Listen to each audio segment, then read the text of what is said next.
We have such great math to do today. We are doing an algebra review where we start in quadratics because they're really common and really popular and really useful, especially at the beginning of this course.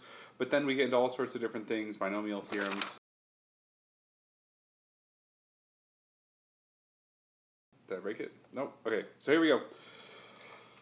Quadratics always have this form with an x squared at the top. You got to have an x squared. That has to be the largest power. The degree is 2. My vertex can be found through this little formula, but we're not so concerned with that today. Today we're really just going to work on just some processes, some practices, some math. Here we go. When I factor this, remember that's my multiplication addition trick. I need two numbers that multiply to make 48, but add to make 8. And you'd say, oh, Mr. P, that's none other than obviously positive 12 and negative 4. But then if I took that same exact question and asked you to solve it, that's a new step. Now that this thing is set equal to 0, now I need to set each factor equal to 0 because I have two things multiplying to make 0. The only way that's possible is if this one is 0 or this one is 0. And so we'll get that. I'm going to be skipping algebra steps here, folks. You can do it. Even if I did something like this is just like a little u sub. If you can't wrap your mind around one of these, just say, hey, u is x squared, and this thing would come out as u squared minus 5u plus 4. But we're not. We're big kids. We don't need that. We don't need that. We can go beyond that. We're able to just say, hey, my base unit, instead of being x, has now been upgraded to x squared. And so now I'll factor this as an x squared. X squared minus 1, x squared minus 4. Hopefully your math brains are awake. I know it's August, but here we go. This says difference of squares. So I could factor this even further. X plus 1x minus 1x plus 2x minus 2. And I'll get my final factors in my solution. Excellent. Up here, I have an AC. Notice that A value changed, so I know that one of my factors is going to have a 3 at the front, and the other one isn't. And so I'm thinking things that multiply to make 20, that I'm going to make an 11. Well, 15 is close, so you'd probably get something like this. I put the plus 5 over here because a 3 times 5 is going to work like this when I FOIL, a minus 4, and I know that you can do the math to get these two solutions. Onwards and upwards, something called completing the square is an immensely useful, amazing thing, and we need to practice it together. So let's do it. Is this thing not going to zoom? It's not going to zoom. Oh well. Here we are. I'm going to complete the square on this thing. Idea behind completing the square is saying, hey, I'm going to make a perfect square on this side, and I don't care about the other side. I see this is x plus 22, so if I'm thinking in terms of that vertex that we have at the top of the page, b over 2, b over 2 gives me 11, and 11 squared gives me 121. And so I'd add 121 to both sides. Once I've added 121 to both sides, all of a sudden this becomes a square rootable problem. I'm no longer thinking, oh, what are the factors that make? What adds and subtracts to make? I'm just going. Y'all, that's why we love completing the square, because it takes something that's unfactorable and gets you a nice clean solution without having to memorize that silly quadratic formula either. I'm in this center section called the binomial theorem. This binomial theorem is good stuff, but the trouble with this binomial theorem is that you guys you've maybe seen it, maybe endured it. This is kind of the math that controls this idea of, hey, when I have x plus 4 squared, it doesn't just make x squared plus 16. That's bad math. The binomial theorem shows how these things are expanded. When I have something plus another quantity raised to a power, it always replicates in this way. It always pushes out in these ways. This is a combination, n choose 0, n choose 1, n choose, right? This is like when you go to the sandwich shop and you have 6 different toppings and you want to choose 2 of them. How many different ways can I choose those 2 toppings? I have the sweet little formula here for you, 6 factorial, 2 factorial, 6 minus 2 factorial. When I do that, I think I get 30 over 2, which is 15. All right, quick math there. Quick math there. You can do it. I know I'm blazing through this one, but it's going to be good. So it can help us solve a question like this, where it says, what's the 4th term in this expansion? Well, yeah, I can follow this formula. I can plug in my x, my y, and my n, and kind of draw it out to 4 terms. But one amazing math thing that I'd love to show you on this first day is Pascal's triangle. Pascal's triangle is this little thing that you might have even doodled on accident in a notebook sometime. But what this does is it actually tells me all of the combinations possible. Oh, that should be a 15, 6, 1. Like, this row, this is 3. If I had 3 options, I choose 0. There's one way to do that. If I had 3 options, I chose 1. There'd be 3 ways. 3 options, choose 2. There's 3 ways. 3 options, choose 3. There's only one way. And order does not matter. So it's not like I go A, B, C, C, B, A, and that becomes another option. But what this does is when I have the 6th power and I need to choose the 4th term, I can go, this is 6, choose 0, 6, choose 1, 6, choose 2, 6, choose 3. This is the one I'm going to need.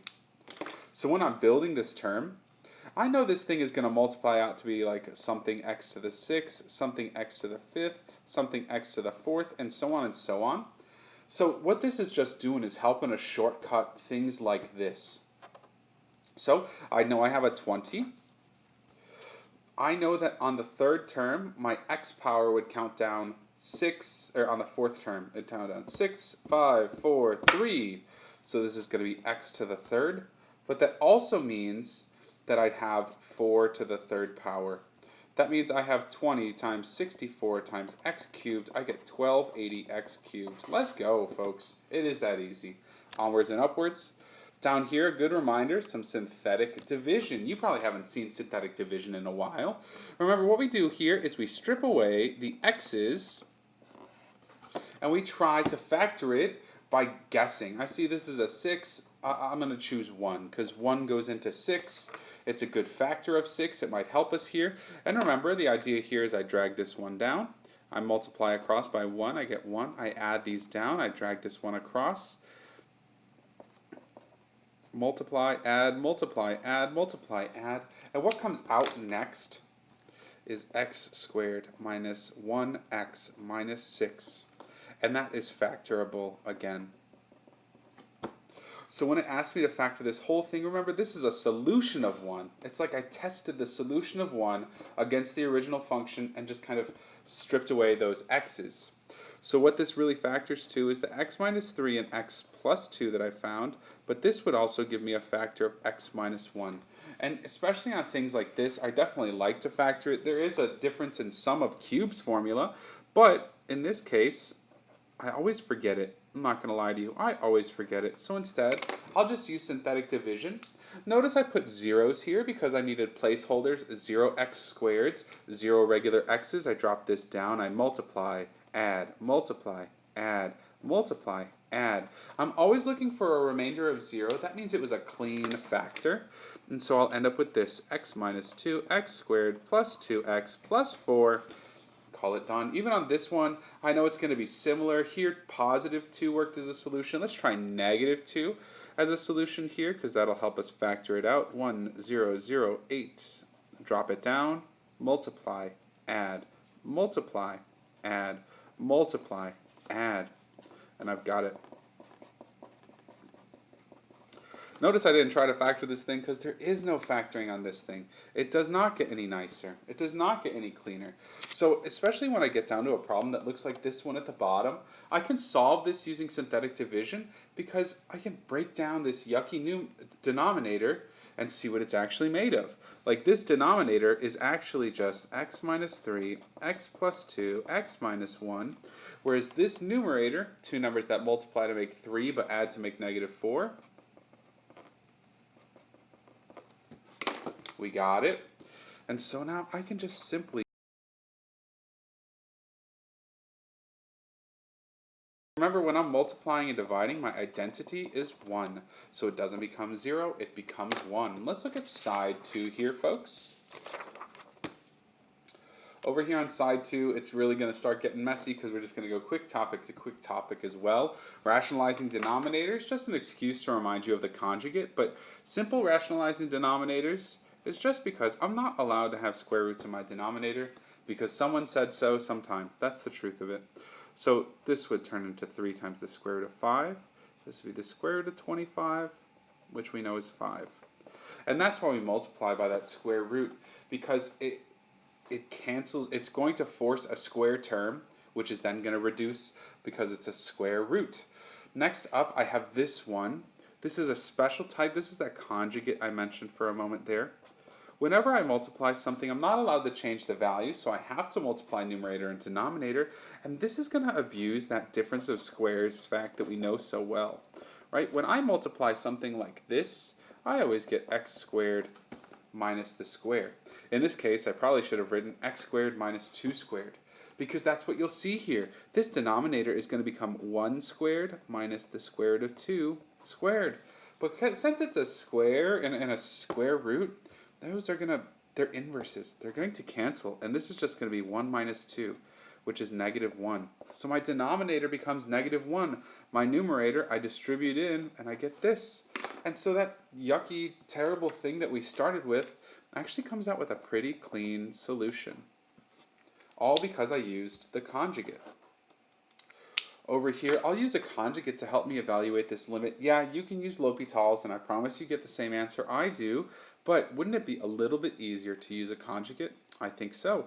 So I'm going to multiply the top and bottom here by x plus 4 plus 2, because that's going to be the conjugate, that quote-unquote opposite, that would give me the first term squared minus the second term squared. Down here, I would get x times the square root of x plus 4 plus 2. And the nice thing that happens is a lot of times these conjugates cause some cancellations, like 4 minus 4 makes none. This is x over x. That makes 1. And so when this simplifies, all of a sudden it becomes 1 over the square root of x plus 4 plus 2. I substitute in that 0. We know that for a limit, the easiest way to evaluate it is just to plug it in. All of a sudden, this becomes 1 over the square root of 4 plus 2. That's 1/4. Y'all know it. I guess I went a little bit off the page over here. My apologies. I'll try to stay on a little bit better. Down here, you get in the crash course in log properties. Like, this all comes from this concept that says, hey, if I have something to the power, let's call it the power 3 times something to the power 4, those powers should add up. And everything builds from that fact. Everything builds from that fact. So, like, I can expand this saying, hey, this is ln of x squared, plus, because they're multiplying, ln of square root y, minus, because they're dividing, ln z. The next property that's really amazing with logs allows me to take any power and bring it down to the front. It's the whole reason why logs exist. This becomes 2 times ln x. A square root is a 1/2 power. You'll remember that a lot this year. And that's the full expansion I can do on that phrase. Over here, instead of expanding, I want to condense, because I know this e is going to cancel this natural log. And so I want to condense this into a single log, and I'll do that. I'll do the power property to move these up above, and this subtraction is going to turn into division. So just like that, that's e to the power ln x cubed over y squared. I know that e and natural log are inverses, so they will reduce each other, and I would just get this. Over here, a log minus a log, well, that's division. We just talked about it up here. These are going to be dividing. Log base 2 of x plus 1 minus, divided by x minus,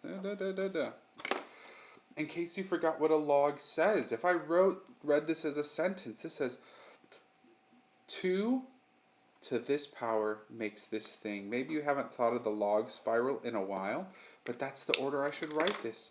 2 to this power makes x plus 1 over x minus 1. It's really bothering me that my Zoom is frozen, but I'm going to power on anyways.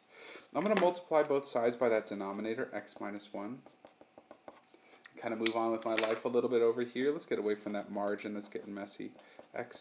8 times x minus 1 equals, and y'all, this is just algebra. This is just algebra.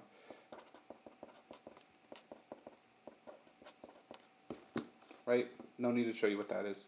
Over here, a nice question that I stole from AB, because it just has some good stuff. Like when it says I have this initial condition, it says when t is 0, m is 80. So let's find out what that c value is with that initial condition.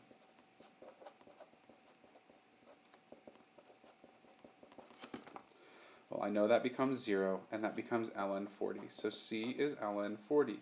I can drop the absolute value because I know 40 is always positive. And so we can carry on from there.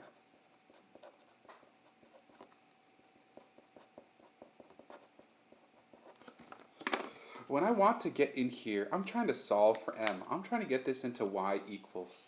And so what I do, in my mind at least, I push e under both sides. If this is equal to that, then e to this power is equal to e to that power. And we'll see the e and natural log cancel.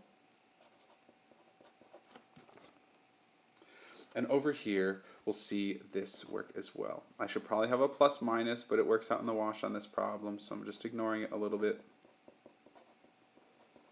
Again, a nice property here is that this is going to come down as a multiplier. Because it's a power, it's going to come down as a multiplier, just like it did with logs. So again, I'd have m minus 40 is 40 e to the t over 4. And one more step gives me my final solution. M equals 40 e t over 4 plus 40. Too many 40s. Now we're just going to solve some things rapid fire as fast as your heart desires. Just like we did on the other problem above. Multiply by x minus 2 on both sides. And this is all going to work out. The one thing I do need to be careful with on a problem like this is to make sure that my denominator doesn't get messed up. 7 over 2. Sorry, I paused for a moment there. Right, I can't have 2 as a solution. If I got 2 as a solution, that would be called extraneous. Even over here, right, I see that my x is stuck inside a square root. I don't like that, so I'm going to square both sides. But beware on that right side. When I square that right side, you have to be really careful. X squared minus 2x plus 1, binomial expansion. I'm going to move this stuff over. Minus 4x minus 2. And I thought it would factor for a moment, but it doesn't. So I'm going to do some complete the square on this thing. Fill in the blank with a half of 4 is 2 squared is 4. You go half of 4, 2 squared is 4. What do you mean? X minus 2 squared is what I was going for. That's the perfect square I wanted. So now I see all of a sudden works out quickly. That's why we love complete the square. And again, I have to add 4 to both sides to keep this thing equal. Let's keep on keeping on. When I look at this side, this rational over here, right, I want to get a common denominator, and I see this denominator is x plus 1 times x minus 1. So I'll basically multiply everything by x squared minus 1, but what you'll see is essentially this gets multiplied by the missing piece of that denominator. This gets multiplied.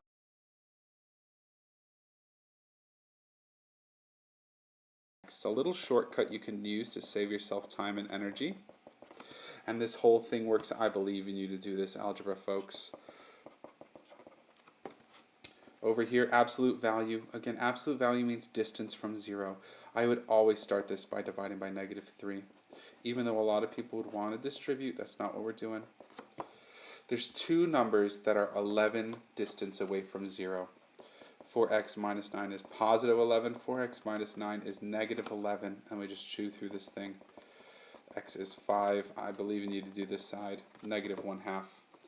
Down here, a good tricky question for us to do. X is stuck in the exponent. The only thing that's going to save it is a natural log. So I'll apply a natural log to both sides. Watch how beautiful this thing works out. Alright, I'm going to pull those exponents down in front. I put this one in parentheses because that's proper math. But if I want to move all my x's to one side, I'm just going to distribute. Watch this.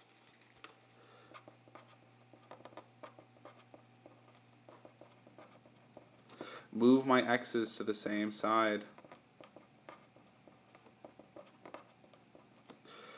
Factor out an x. Divide away that final term. What a beautiful problem. A great algebra refresher here for you in a variety of senses. Over here I have a power of 2/3. What's going to undo a power of 2/3 is a power of 3/2. So I'll raise both sides to the power of 3/2. And when I've raised both sides of the power of 3 halves, remember a half, like we learned at the top, or remembered at the top, is a square root. So I'd square root this first to get 3 and cube it to get 27. And when I do that to this side, it just cancels the exponents. And this thing just works out to a nice 14. I believe in you to do that one. Down here, I'm not going to touch this problem. You're capable. You're able. Figure it out. A good challenge for you. There's multiple cases involved here. Consider that. Multiple cases involved here. All right. The last thing I'm looking at here on H, I wish I could multiply. 7 and 7 is not going to make 5. So I'm going to complete the square again.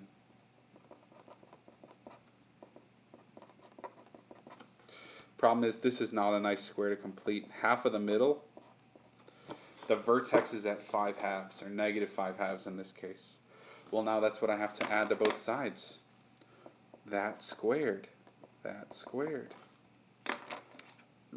How you feeling with your fractions, folks? This is just good for you. Square rooting both sides after I combine these. Or actually, I'll hold on to it for a second.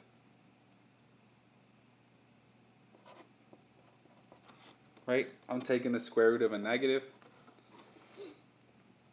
When I take the square root of that negative, it's going to pop out an I.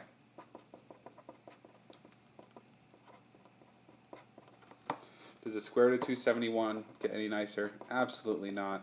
What a miserable looking final answer for us to consider. I'll leave that on screen for a moment because I ran off for a bit, but there it is. That's your quick algebra recap.